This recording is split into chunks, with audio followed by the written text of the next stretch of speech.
it's Leah Ruppel from Straight Up Coaching, and I'm here today with my daughter Chelsea, and the purpose of the video today is to show you, all of you that are thinking about working out, you don't have a gym, you have some stuff at home, but you don't really know what to do. So I'm going to give you about a dozen exercises just in flow, teach you how to do them properly, and then we'll give you some variations at the end. You can do it like a circuit, you can do it like one at a time, but I want to give you some good ones to do from head to toe and give you some modifications with that as well. So, Chelsea, go ahead, pick up your weights. We're going to start off working the larger muscle groups first. We can start off with no weights, and then you can work your way up. And if you've been doing a little bit of exercise, you want to get ready for ski season, you want to do some biking or running, you can start increasing the weights as you go along.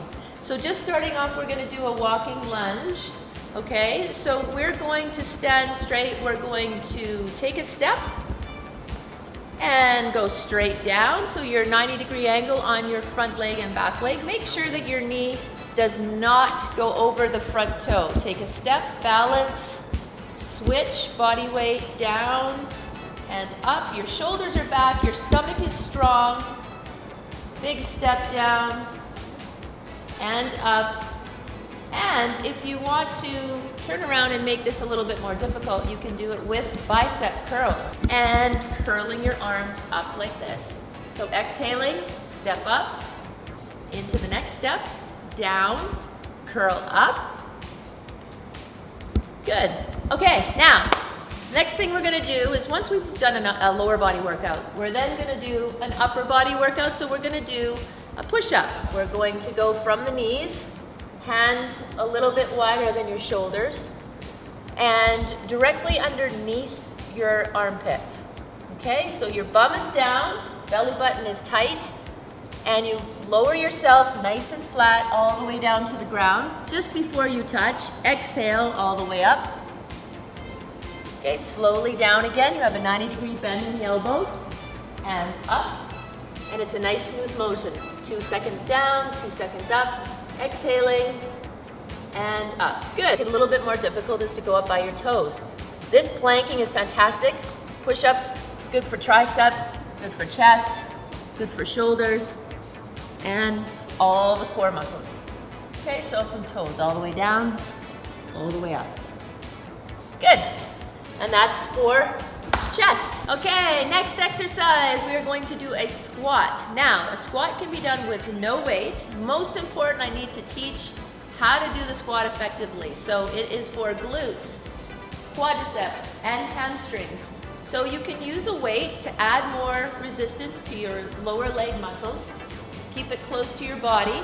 You're gonna stick your bum out first, okay? And all the way down into a squat as if you're sitting in a chair.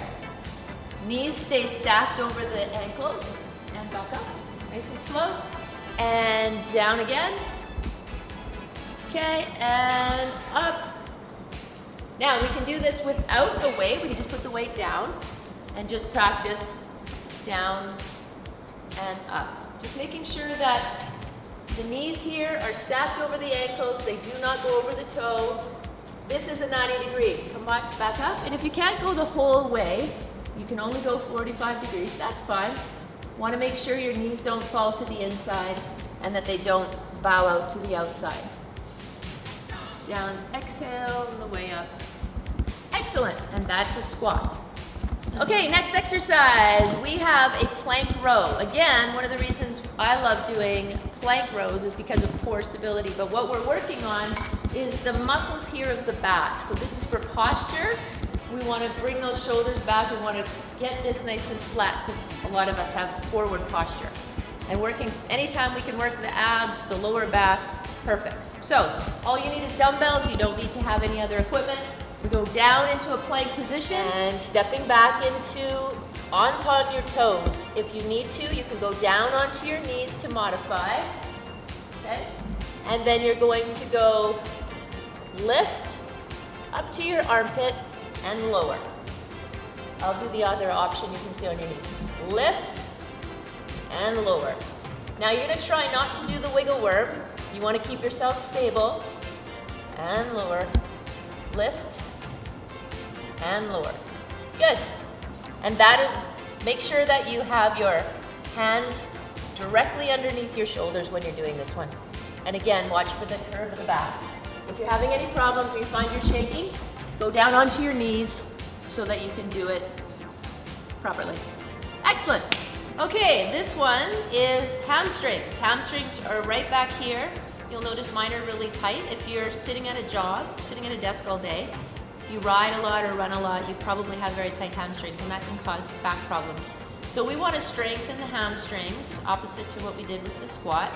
And one of the great ways to do this is if you have a ball in your house or at the gym, you want to lay down on a mat, put your feet on the ball. If you want to make it really easy, you would put the ball closer to your knees so less of your body will be lifted off the mat. A more advanced movement or plank would be having the ball by your feet, and you'll lift from there. Now, you're on an unstable ball, so what you might have to do is spread the feet a little bit just to make sure that you're not wobbling. Okay, that's an option. And then lift your hips up towards the ceiling. Okay. Now, what we're gonna do is we're gonna curl the ball while your hips are lifted all the way underneath and back out. Hands are by your side for balance, lifting, curling, extension. Good. Now, if you want to make this more difficult and you feel like this is easy after you've done 15 or 20, you can then cross your hands across your chest and pull in and out. You want to advance it a little bit more, you can put your hands straight up above you. Now you only have 2 points, the ball and your head on the mat. This also works on stability, balance, core strength. Okay, and once you please lower slowly, hands by your side. If that, you want something a little bit more increased, you can eventually just go to one leg. You lift, one leg in the air, curl in and out. But don't try that until you master the other 3. That's hamstring. Okay, this one is a shoulder press. It's a seated shoulder press. So if you'd like to do this on a bench or a chair, you're welcome to do that. I like the ball because it actually gets you to work your pelvic muscles. So we're gonna do the ball, seated ball shoulder press. Take your arms up so they're on a 90-degree angle in the elbows. Okay, push straight up above your head, right into a point. So it's like a triangle, out to the sides, 90-degree angle in the elbow, push right up just above your forehead. You can kind of see the weight, and down. You're exhaling as you go up, inhaling on the way down, keeping your stomach really strong, making sure your back is not really arched. And up, good, and down. And that's for shoulders. That is working here in your anterior deltoid and your medial deltoid here. Make sure you relax and stretch out your upper trapezius after doing it, and that will help to strengthen your shoulders when you're pushing things above your head. That's shoulder press. This one is called a plie squat. So you can use anything that you have around the house, anything that has a little bit of weight to it, and eventually graduate up to a heavier weight so you have some resistance. You take your feet out into a plie position, come down, not too far, and up, straight up. So your shoulders are back, your stomach is strong, coming down and up. So this works the muscles on the inner thigh, right from the groin to the inside of the knee. And down and up. So you don't want to go too much with too much weight to start with. Best to go 12 to 15 repetitions when you're doing the exercise. And then shake it out. Okay, let's work our triceps. That's triceps here at the back of the arm. We had a client once call it a bingo arm.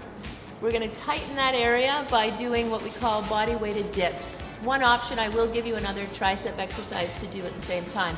All you need is a chair, a coffee table, a bench, something sturdy that doesn't have wheels. And you're going to put your hands right beside your hips. And you're just going to slip yourself off the bench and come down, slowly lower down so that your elbows are at 90 degrees and back up. This is not a great one to do if you have any shoulder issues at all. Down, bend, back up again, straighten the arm. It's really important that you straighten that elbow out completely in order to get the whole tricep. Down and up. You can make it more difficult by sticking the leg out, going down and up. That would be a modification to make 1 degree difficult. Okay, and up.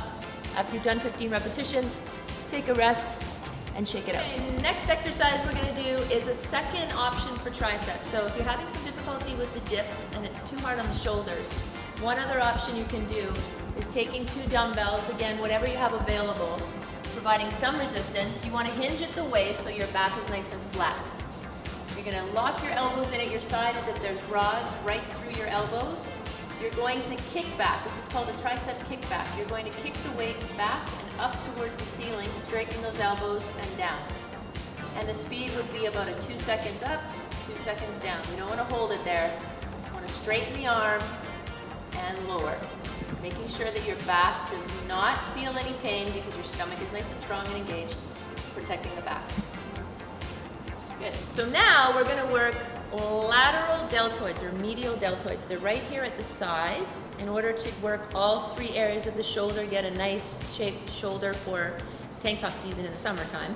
Although outside of that, we want to keep really good stable shoulders. So in order to do that, we need to work all 3 parts. So the second part of the shoulder is lateral raises. You're going to hold your hands palms in at the side, feet shoulder width apart, again making sure you have a really good, what we call athletic stance. Okay? And you're going to lift your arms up by the side, no higher than the level of your shoulder, and down. Lifting up, one smooth motion, and down. It doesn't pay to have really heavy weights in your hand and try to get them up like this unless you're a bodybuilder, but that's not what we're doing. We're just doing it for strengthening and endurance here. Good stable shoulders, and down. Good. Okay, next part of the shoulder is the posterior deltoid or rear deltoid, so the back of the shoulder. So what we're going to do is take lighter weights. I'll have you bend down, hinge at the waist, stomach strong. Hands go down, palms in, turn your hands out. You're doing thumbs up, it's like hitchhiking. And you're going to lift up in a T and down. It's like airplane time. Lift and lower. And lift and lower. Making sure you're exhaling on each one. Stomach is nice and strong. Lift and lower. You don't need a lot of weight for that exercise because these muscles here are very small and usually quite weak. So that's your rear deltoid. Okay, next exercise is one of the abdominal exercises just to get a lot of areas of your abs at the same time. We're going to use the ball. If you don't have a ball, I'll give you a modification for it, but we'll start first by squeezing the ball between our feet. So now you get a little bit of inner thigh strengthening exercise. And you're going to lift the ball up, reach up with your hands, lower the legs down, arms above, legs don't touch, head doesn't touch. Pass it back to the other end, down and up. Now, an option is, if you want to have some fun, is just to toss back and forth. But if you want to modify it, you can actually just reach, stop there, pass. So if you find that your back is hurting, you can just do small little passes without going in full extension. We don't want to cause any back pain while we're doing this, and keep your stomach strong the whole time. If you don't have any balls, of course, you can do just reaching, lowering, reaching, lowering, and even going from this position, coming in and out. So those are some modifications that you can start with to work all of the areas of the abdominal region. Okay, the next abdominal exercise we're going to do is a plank. We're going to give a version of a front plank and a side plank because you can keep alternating between those positions, and it's one of the best exercises to do for this whole core. Core is really from your chin to your knees, and we want to try to get that nice and solid and stable. So what we're going to do is a plank. So starting off with elbows and toes. This would be a normal plank. Keeping your, and Chelsea here is doing a modified plank. That would be what you would do if you find it to be too much pressure to hold up like that. You would go from your knees, making sure your bum is down. Now, practicing holding this for not too long. You don't want to cause any pain. You don't want to have any shaking. and you want to make sure you have good stability. So you can start off with 10 seconds, work your way up. Then we're going to turn into a side plank. So you take your elbow underneath your shoulder, move to the side, feet down on the ground. You're going to lift. Now you're nice and straight as a side plank. Hand can go in the air. You can hold that for however long you can, again, without too much exertion. You can also lift your leg. That would make a more advanced exercise. You can practice that. And then you can go back to the plank, front plank. And then you would alternate. You would switch over to the other side. Arm up. You can lift your leg. Lower. And when you've had enough seconds of that, you go back to the front, and you can just repeat that for as long as you feel that you can handle it without pain.